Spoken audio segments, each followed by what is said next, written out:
Stop me if you've heard this before. The Pacers lose another close game, this time at the hands of the Celtics in overtime. Going to break down that game and some kind of poor recent performances from Justin Holiday, who has been really struggling of late. Going to put him under the microscope before pivoting to the most recent NBA and Pacers rumors from Shams Charania of The Athletic. Lots to get to on today's Locked On Pacers podcast.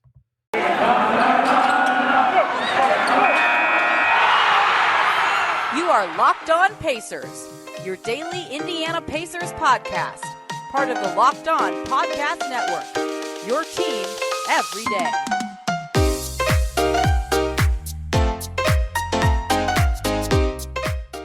Welcome in to another edition of the Locked On Pacers podcast, where we, of course, talk about the Indiana Pacers as always. My name's Tony East. I cover the team for Forbes and the West Side Community News. And today, we got a lot to talk about. A lot of all over the place kind of stuff. Pacers played the Celtics last night. Looks like a close game. Another less than 4-point loss for the Pacers for the record. But it was one of the worst, ugliest performances of the season, really for both teams. The Pacers should not be killed as much for playing poorly because the Celtics also sucked, which made the Pacers be in it the whole time. But the Pacers played horrible. They lose in Boston. Talk about another close loss, what went wrong for the Pacers, what they can do better against Boston on Wednesday. Then I want to talk about Justin Holiday because Justin Holiday had another stinker of an offensive performance, had a good defensive game to his credit, and we'll talk about that and what it could mean for this team going forward if he could either recover or not recover from his struggle since returning from COVID. And then at the end, Shams Charania with his latest inside pass via The Athletic dropped some Pacers news. Want to talk about it, what it could mean, stuff to watch out for as the trade market heats up. Always, though, always starting with the games because that is why the Pacers are a thing. They are a basketball team. We're going to talk about basketball. And they lose to the Celtics in overtime, 101-98. The final score, Pacers score less than 100 in overtime. Disgusting game from the Pacers. They shoot less than 40% from the field, 38.3%. And the Celtics shoot 39.8%. Both teams shoot under 40%. It was a disgusting game. Both teams under 30% from deep. 17 turnovers for the Pacers. 20 for Boston, 19 fouls for Boston, 21 for the Pacers. It was a gross game, really gross game. Pacers end up losing this one at the free throw line, really, where the Celtics get 8 more points than the Pacers. Everywhere else, they were about generally even statistically, which is pretty interesting to see in retrospect. But it was a really gross game for the Pacers. I mean, they had 39 points at halftime. They had little matchup answers for the two-headed monster that the Celtics run out with Tatum and Brown. You know, at the start of the game, like Dwayne Washington is guarding Jason Tatum for some possessions. Like that's just not going to work. Tatum ends up with an ugly 24, but it's still 24 points. Like he still played very well.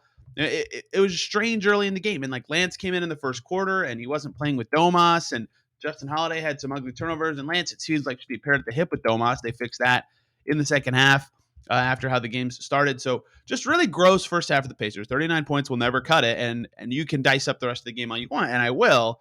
But when you only scored 39 points in a half, you're just not going to win, even if you're only down 3 points at the half, because Pacers have 50 in the second half, which isn't great, especially in the modern NBA, but 50 is like survivable. The final score in overtime was 101-98. If they score 50 in the first half, they definitely win. So the first quarter and really the first half in general was killer for them in this game, and they couldn't really recover from it. The third quarter, they got some good Kiefer Sykes minutes. He came out looking really alive and scored 7 really fast, but mostly just painful offense for much of that quarter. They only really scored 21. The fourth was their best stretch, playing Sabonis alongside 3 wings in Torrey Craig, Justin Holiday, and O'Shea Brissett, because they had a lot of just painful, gross moments in this game. It probably was their worst offensive performance of the season stylistically. I think they've played worse total games this season. You know, that Miami game that was definitely their lowest point back in December immediately jumps to mind for most people. But this was one of their worst, if not their number one worst offensive performance of the season after 32 minutes of action, right? So we're late in the third, mid-third here. The Pacers had 48 points. Like, I know I already said they had 39 at halftime, but they were only scored 9 in the first, 8 minutes of the third quarter, too. Nothing was falling for this team, and some of it was just misses. Like Sabonis said after the game, we were missing a lot of shots early in this game, and that's true. That's factual. I'm not going to belittle Sabonis' opinion on that, and he's right, and he had a decent game. We'll get to him and some guys specifically, but they couldn't, their offensive rhythm just was totally off. Like, it took a lot of work for them to not even get good shots, to get okay shots, and some of it was just hoping someone can create one-on-one or Sabonis could create. in the post, or Torrey Craig could create a little bit. They were relying on him. And Jeremy Lamb was the only guy for most of the game that had any success creating for himself. Credit to Jeremy Lamb, by the way, for in the first half being quite literally their only effective offensive player. And he only finished with 11 points because he had a rough second half, but he was key for them getting this game to overtime in the first place. Had they won, I think his role would have been a little more important and more discussed in this game and ended up losing. Like at one point in this game, there was a missed free throw from the Celtics and then an 8-second violation on the Pacers not getting it over the halfway line. Like it was an ugly game. But then in the fourth, it got less ugly. This is the takeaway the Pacers might be able to hang their hat on for their next matchup with Boston. They play the same Celtics team on Wednesday in Indy. The fourth quarter, the Pacers went in the lineup of Lance, Sabonis, who should be paired. Every minute Lance plays should be with Sabonis. Especially if he's coming off the bench, it's not that hard to do it. If he's only going to play 20 to 25 minutes in a game, he ends up playing 31 in this one, which makes it a little bit harder, although overtime contributed to his minutes, and Sabonis plays 44. So it is possible, right, to do that. Lance Sabonis was in the fourth with three wings, O'Shea Brissett, Justin Holiday, and Torrey Craig, and that lineup was working in this game. That was how they found success against the Celtics. And looking at the Celtics team, their point guards aren't that good, so you're not super worried about having controlling a point of attack defender, but their wings are really special, including sometimes Smart or Grant Williams can hit threes. Like they got production from Jaylen Brown, Jason Tatum guys to some extent in this game. Like Josh Richardson shot okay and had 9 important points for them. Grant Williams had a huge corner three at one point. Like they got not embarrassing production from the rest of their forward-sized guys. So when the Pacers went to that group with the three wings, it worked really well. That group was the secret sauce that got this game into OT for the Pacers. Full credit to them for figuring it out. And they can play that lineup again on Wednesday, and I think they'll probably go to it more. I mean, they kind of have to. It was really the only thing working for them. That group ends up playing 10 minutes and 38 seconds plus 2 on the night. They, for 35 possessions, outscored them 21-19. In a loss, any plus is an impressive lineup, especially over a 10-minute stretch. I actually thought those numbers would be bigger if that group played much of overtime together. But yeah, that unit was huge for the Pacers. And in general, they switched out the point guard as well. Turner came in for a little bit. Like it wasn't just exactly that group the whole time, but those 5 specifically were a +2. That was something the Pacers can go to again. I think that gave them some life in the fourth. And the bench was also really big in the fourth. In general, credit to the Pacers bench. Another unlike their normal performance kind of game where I suppose this is becoming more normal. They actually get the role player production and not the big guys stepping up, right? Turner only finishes with 6. Sabonis only has 11, but they get 14 from Lance. They get 19 from Torrey Craig. Every time Torrey Craig is the leading scorer, I expect that the Pacers should win, and I think they've lost every single time that's happened. In Brooklyn, that happened. This night, that happened. I think it was Toronto. I can't remember. He had another game where he was close to 20 or around that. Anyway, Lamb had a big first half, like I already said. They got the bench production. I mean, those guys combined had their bench had 50 points in this game. That's over half of their points. They still couldn't get it done. So that group was impressive in getting the Pacers to overtime. But then some clunkery. They were up too late. They had a chance. If they got a stop on Jason Tatum with about 4 seconds left to win this game, 6 seconds left, I believe, is when the play started. Tatum hits a very impressive pull-up 20-foot jumper with Lance and Torrey Craig right in his face. Pacers come in, try to get a shot. It takes them a while to get it in. Justin Holiday misses a corner three. That could have won them a close game. Their execution wasn't horrible. Tatum made a pretty tough shot. I don't think anyone was killing the Pacers for that in general. Really, it was a botched rebound that got Jaylen Brown a bucket late in this game and some tough other coverages before that. But with a minute to go, the Pacers had a shot. They were up 4 with 45 seconds to go before Robert Williams hit 2 free throws and Tatum hit that shot. So they had a chance there. Then in overtime, Pacers still, obviously in overtime, you have a shot in a 5-minute game. They go down 5 quickly. They cut it back to 3. And then so a missed free throw from Brown means it's a 4-point game. Pacers have the ball. Justin Holiday's on the free throw line after the Celtics foul him. So they have a shot to cut it to 2 or 1 and then maybe miss a free throw or see what they can do. So he makes the first 2. They get the chance. If they miss it on purpose, they might have a chance at a putback or a game winner or something. And Justin Holiday tries to miss and banks it and makes the free throw, meaning that they had no shot. They end up kind of sort of getting a shot after the Celtics make 2 free throws, but they turn it over, throwing the ball down the court on the inbound. So the Pacers' late game execution wasn't like terrible in this game, but the Celtics, they scored when it mattered and the Pacers did not. And so once again, I maintain my stance that seemingly no one else left on the planet has, that the Pacers' clutch woes are more about defense than offense. And their offense certainly not good in the clutch. It's probably bottom 5 to 8 in the league, but their defense is way worse this year than it has been in past years, whereas their defense in the clutch has been decent in past seasons. So much of the same stuff for the Pacers, losing a clutch game and having some tough games from guys you expect or need to be better. But in general, they got a good bench game and just no one stepped up who you'd expect to step up. Now let's talk about two guys who were at least decent. Torrey Craig was one, 8 for 12, 3 for 4 from deep, 19 points. Torrey Craig shooting 12 times seems a little iffy. He was hitting them tonight, and he mentioned after the game that he had a convo with Rick Carlisle about kind of his shot profile, the way he was playing on offense, and how he can settle in a little better. I think that was before the New York game, he said, so about a week ago, a little over that time, and I think he needed that. He's played a little better since then. I mean, he missed some time with a COVID game absence, and then a groin injury as well. But I suppose this is his first full game since that New York game. But clearly looked better in this one. In the New York game, 15 points on 5 of 6 shooting. Like clearly he's finding some way to be a little more effective of late. So that conversation seems to behoove him. And the big games for him, right? That 15-pointer they lost, his 28er in Brooklyn they lost, his 14-point game against the Hornets they lost. Every time he's scored in double digits, I think the Pacers have actually lost that game, which is just stunning. Oh, they had a win when he had 11 against Toronto. They've won one time with Torrey Craig in double figures this year. That's stunning, but he's playing well in those games. It's not like that's why they lose. Hopefully that can behoove something going forward for Craig. Kiefer Sykes was 5 for 13 with 11 points. That wasn't great. Dwayne Washington had more shots than points as well. Justin Holiday almost was there. He was 2 for 9 with 11 points, 3 free throws at the end. Like I just mentioned, kind of bailed out his efficiency night. Sabonis, I got this far without talking about him. A triple-double sounds great. If you see the headlines, that might look like he played well. 11 points, 23 rebounds, 10 assists. I don't want to say he played bad.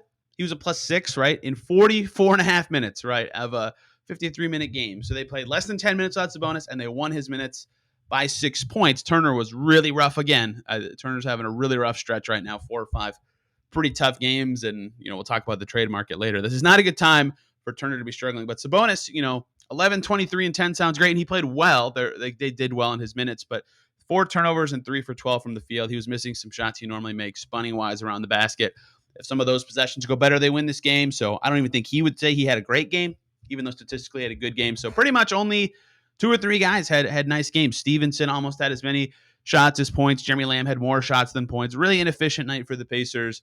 They only got great minutes from 2 guys, I would say, or above average minutes from 2 guys in Sabonis and Craig. And they needed more. The Celtics didn't even play that well, but Pacers do not win. They're now back to 11 games under 500 and have reached the halfway point at a dramatic 15-26. What a whimper for the Pacers this year. They've got to be better. They just have to be. And hopefully they can find a way. I think they are playing better, I don't know the perfect word process-wise recently, but it might not matter. You're at your halfway point at 15-26.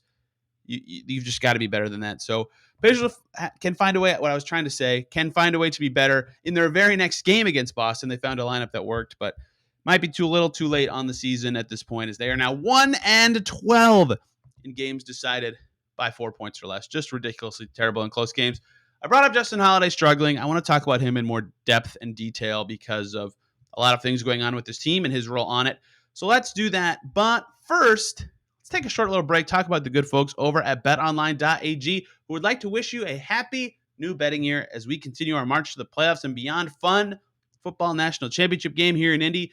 And BetOnline Beyond Football remains your number one spot for all the best sports wagering action for 2022. New year and a new updated desktop and mobile website to sign up today and receive your 50% welcome bonus on your first deposit. All you got to do when you sign up is use the promo code LOCKEDON, all one word. And again, a 50% welcome bonus on that first deposit with BetOnline.ag, who has football, basketball, hockey, boxing, UFC, your favorite Vegas casino games, and more. Do not wait to take advantage of all the amazing offers they've got available for 2022. BetOnline is the fastest and easiest way to wager on all your favorite sports. BetOnline is where the game starts. Thank you for making Locked On Pacers your first listen every single day. For your second listen, of course, I recommend Locked On Celtics, but many great Locked On pods to go to as the NBA trade deadline approaches. Every player in the league can be traded starting in 5 days. Go catch up on all your teams, especially if you are coming from Colts land and this is your first or second show. As you get back into the Pacers, it might be time to get into the whole league and see what could be going on. Let's talk about Justin Holiday. Justin Holiday in this game, like I said, 11 points on 9 shots, gross, 1 for 6 from deep. Not a good season for Justin Holiday. He won't admit that. No one thinks he's playing well this year. And it's just been really, really surprising to see this play from him, given how good he and rock solid he was for the last 2 years of the Pacers. The mark of consistency, 40% on threes on 4.5 attempts his first year here. That got him that next deal. 38% on 6 threes a game the next season. Great player for the Bjorkgren year. Pacers played in every game both of those seasons. Was a key player off the bench and certainly flawed. Like he's the 7th or 8th best guy on both of those teams, but a rotation lock, a valuable wing in a key position in the NBA. This year, it looks nice. 36% from deep is still the lowest he's had on the Pacers. One of his lower years in the NBA in general. His 4th worst season from three since joining the league. Right now, Justin Holiday is shooting under 40% from the field in general, because he's taking a higher percentage of his shots from deep. His rebounding is down. His minutes are only down by 2, remind you. So his rebounding is down by 0.8. His assists are down. His steals are way down. His blocks are down. His turnovers are up. His fouls are up. Forgettable season for Justin Holiday so far. And the 3-point percentage in a year that 3-point percentage in the league in general is down, it's not like so alarming sitting at 36. And I don't want to say he's shooting so poorly this year, but this has been pointed out by Derek Kramer originally that got me really thinking about it. It's been really boom or bust for him recently. And tonight was a bust night, right? 1 for, 9 in this game against the Celtics? 1 for 6, 2 for 9 in total shooting.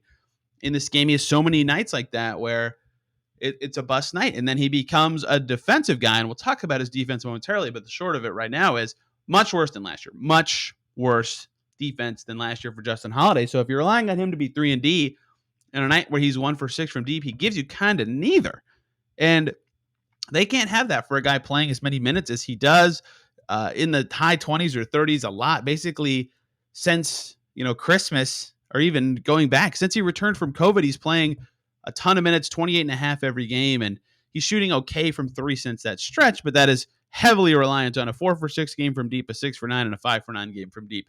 Also in there, a 1 for 8, a 2 for 7, a 1 for 9, a 1 for 7, and this 1 for 6, right? So I guess you could say it's heavily reliant on the poor shooting games as well, but that kind of illustrates what Derek was talking about. And what I'm stressing here is, in years past, Justin Holiday has been, he still had some rickety games for sure, but way more consistent than this, where at least every game you could count on him for 2 or 3 triples or at least solid defense. This year, he might give you the threes. The defense has been really rickety, and their record when he shoots poorly from 3 is terrible. They're now 3 and 12 when he shoots 25% or worse from deep. They are now 3 and 9 in 12 games when he shoots 25% or less from deep.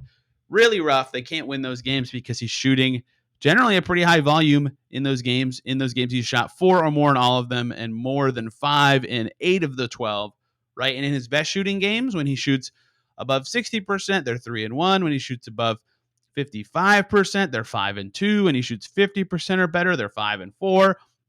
Right? Obviously making shots is good. It's very reductive kind of stuff going like that. I understand that, but the volume of his shots makes it a more credible thing where they can't have him missing as much as he does, because he's used to be one of the more reliable guys, and they trust him, and he's still a Brown league average. Again, this is a lot of hoopla about a league average shooter, but the inconsistency is really the trouble that they've been getting this year, where last year he didn't have as many games shooting over 70%. Sure, but he had way fewer games shooting terribly like he has this year. Just some real stinkers of games from Justin Holiday. And again, going back to last year a bit, when I guess he was a little bit more inconsistent, it was down 2% from his first year with the Pacers. You could live with it because his 2-point percentage was pretty good that year, 49% that year. And it's actually up again this year as his volume has decreased from 2 again. But this year, the 3 is down, the in general percentage is down. So, okay, you got to get defense from him. And if you look at his defensive box plus minus for his career, for a reserve wing, you expect average or a little better, and that's what they've gotten from him. And it was 1 in his second season, a positive 1, and then 0.1 the next season, then positive 0.2 the next season, and then minus 0.3 the next season, and then 0.5 positive the next season, and then 1.8 his first year with the Pacers, right? A lot of positives, and there only 1 negative year from 2014 through his first year with the Pacers, right? He was a quality defender, at least in the role he was asked to do.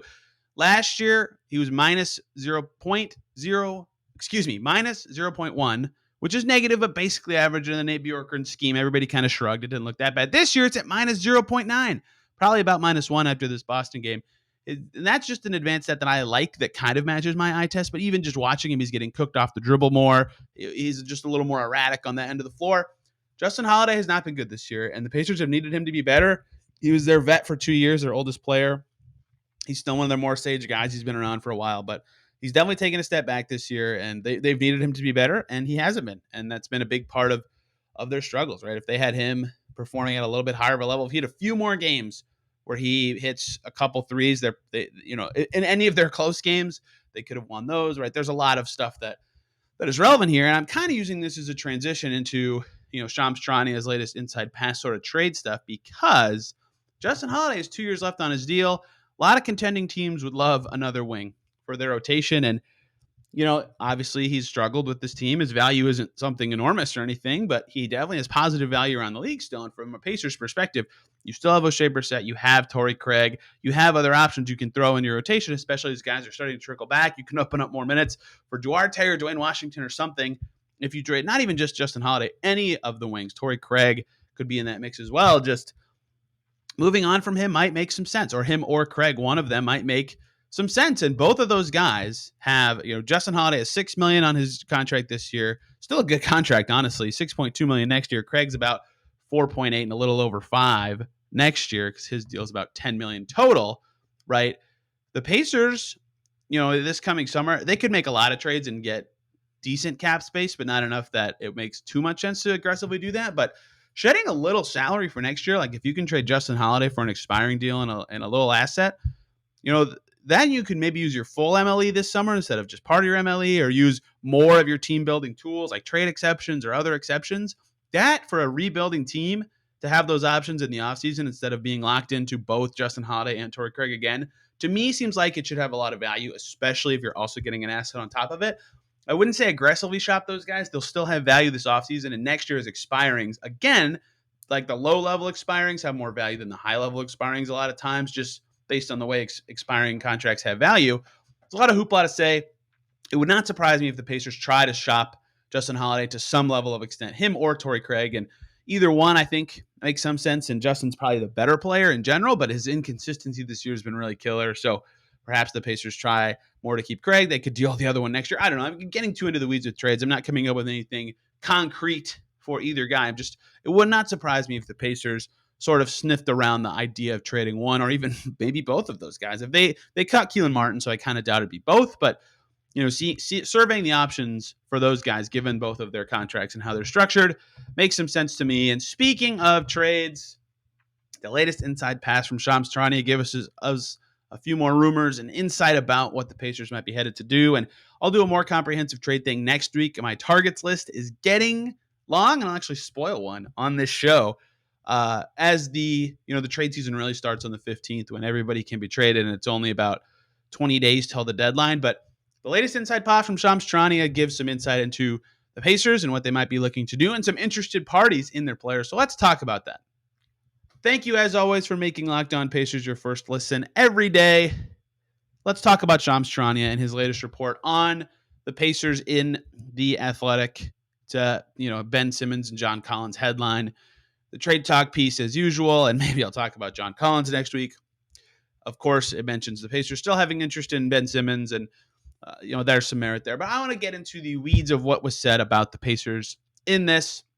Here's the full 3 paragraphs from Charania. Rival teams are ramping up conversations with the Pacers involving guard Karis LeVert and center Miles Turner. The Mavericks and Knicks are expressing interest in trading for Turner. The Lakers and Hornets have had a level of interest in Turner as well. The Cavaliers are among interested teams in LeVert, and he could provide a combo guard able to handle the ball and playmaker role in the season-ending absence of Colin Sexton and Ricky Rubio. Then some details about Turner, he writes, and then he also puts at the end, he cites their old Athletic report and says, the Athletic reported that the Pacers would potentially move towards a rebuild and were receptive to trade conversations around Domantas Sabonis, LeVert, and Turner. The Pacers have an extremely high value on Sabonis, executives say, which makes a trade unlikely for the 2-time All-Star big man. You can read it all in The Athletic. I highly suggest it. Way more nuggets on every team, including that Simmons Pacers thing. What did we learn from that? Nothing really new. Those 3 guys have been mentioned in trade talks. I've brought it up on the show before, including what I've heard. That makes all the sense in the world. It doesn't seem like they'll move both bigs. In fact, I don't think they will for sure. I think they'll only trade one of them. But we got some specific teams in there, which I think is interesting. We hadn't really gotten anything like that. Mavs, Hornets, Lakers, and Knicks for Turner. Cavs for LeVert. And the Sabonis thing, I get why the Pacers would put high value on him. And if you're rebuilding and you have two 25-year-old centers, it's coming out on the other side of that rebuild with one still solid 25-year-old center still makes a lot of sense to me, and people can quibble over which one they think is better. I think it makes some sense to trade whichever one you get more back for, but if you want to build around the one that fits better with Chris Duarte, your best young player, that also has merit to me even beyond which one you're getting more for. So I totally understand the Pacers placing a high value on Sabonis and what he's done for this team, even though he might not be the guy on a great team.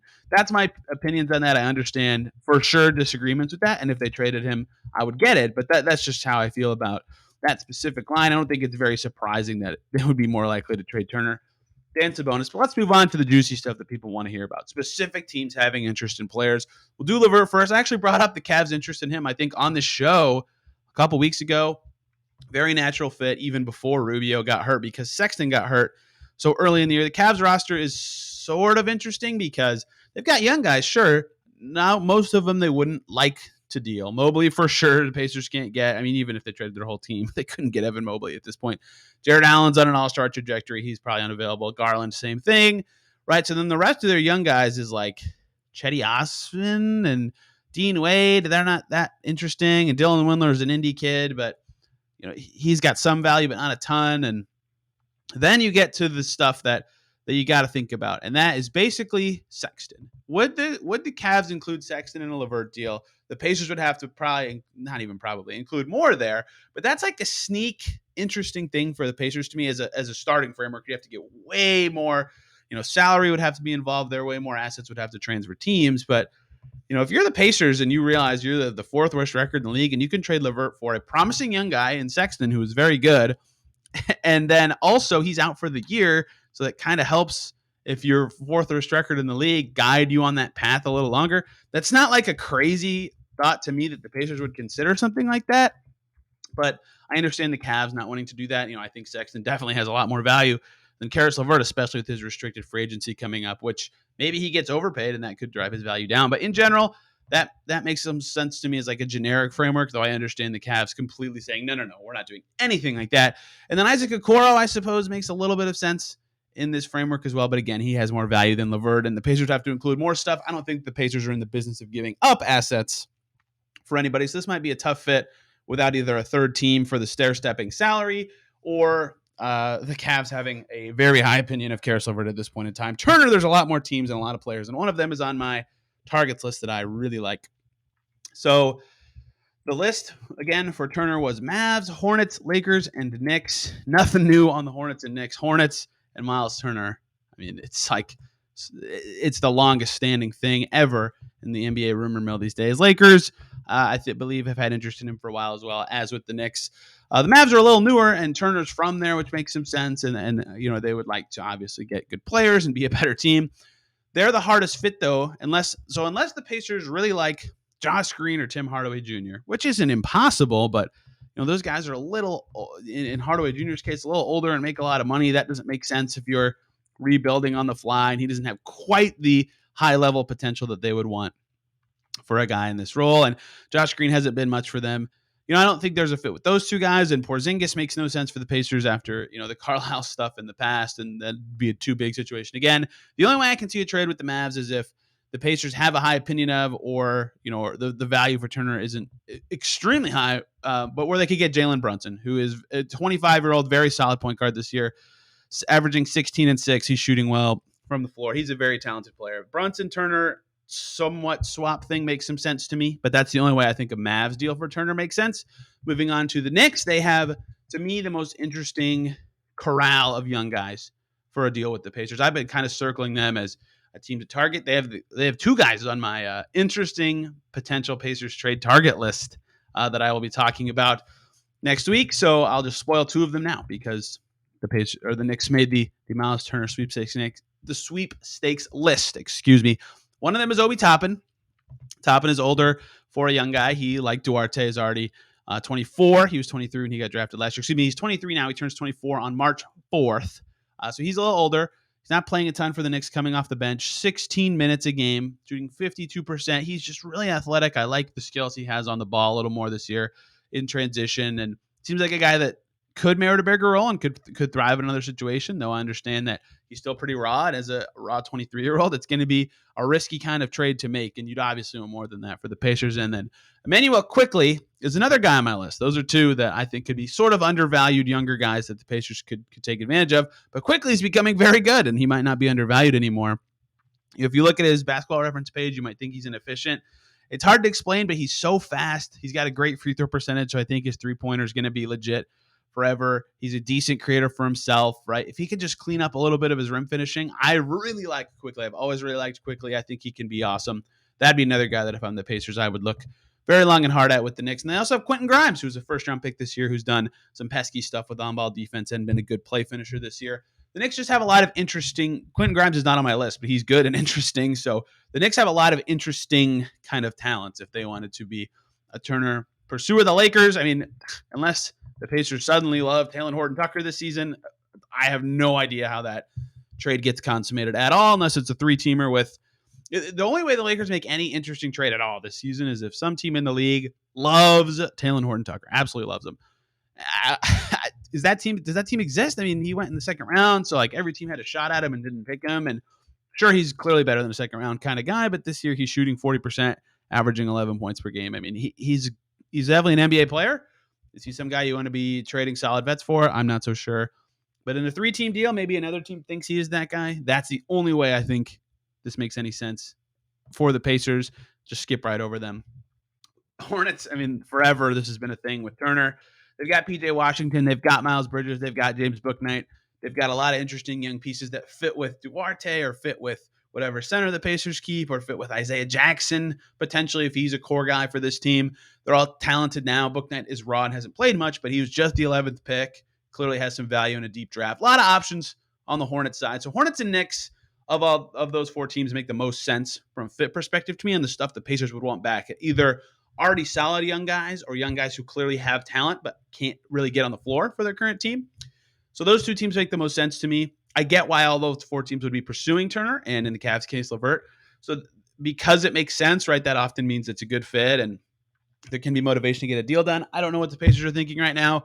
Obviously, they're 11 games under 500 and they should do something about that. But what exactly they want to do, how they want to build going forward via clear out a little money so they can spend more this summer or, retooled at the deadline and have kind of more of your team built. Now, I don't know exactly what they're thinking there, but so this could be some insight just given the interested teams that perhaps they're looking a little more on the younger players side right now, which I think makes a lot of sense for them. The known commodities in a small market have a lot of value. That's all for today's show. If you got anything you think I missed from those teams or anything I missed about the Celtics game or something you think I should talk about, I do have a topics list that I keep that people request, but during a quick season with lots of games, it's hard to squeeze them into a never-ending cycle of news. So thank you guys a ton for listening. Hope you had a great day, and we will see you tomorrow.